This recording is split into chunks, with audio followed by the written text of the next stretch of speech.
Bonjour, bienvenue à la centrale de géothermie des Lilas. Je suis là pour vous expliquer comment fonctionne la géothermie.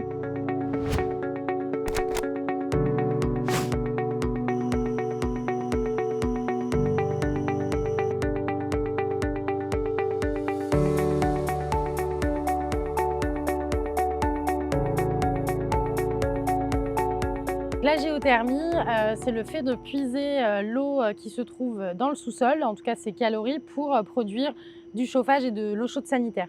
Donc ici au Lilas, on a 4 puits, 2 puits producteurs et 2 puits injecteurs. Et donc on récupère cette eau par les puits producteurs pour les emmener jusque dans la centrale.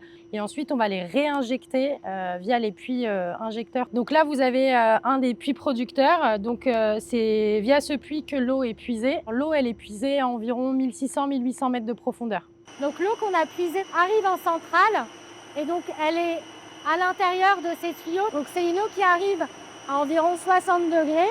Et ensuite, l'eau, elle va jusque dans les échangeurs que vous voyez juste ici, on en a 4.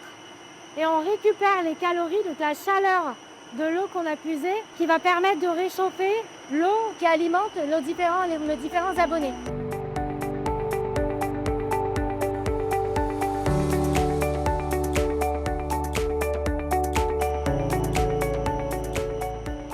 Ici, on a nos pompes réseau. C'est elle qui va nous permettre d'atteindre un débit suffisant pour pouvoir alimenter tous nos abonnés. Et donc, c'est par ici qu'en tout cas, il part sous les voiries jusque Pantin depuis la centrale des Lilas. Aujourd'hui, la géothermie permet de moins utiliser d'énergie fossile comme du gaz notamment. On sait que ces dernières années, notamment avec la crise énergétique, on a eu une envolée du prix des énergies fossiles.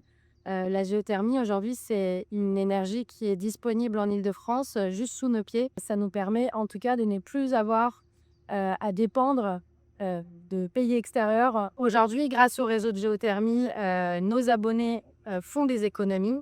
Finalement, on a une économie de l'ordre de 5%. Qui peut bénéficier de la géothermie? Tous les équipements publics, toutes les copropriétés où il y a au minimum une trentaine, voire une cinquantaine de logements quand on est sur des copropriétés neuves. Il faut évidemment un système de chauffage collectif ou chaudière gaz ou chaudière fioul.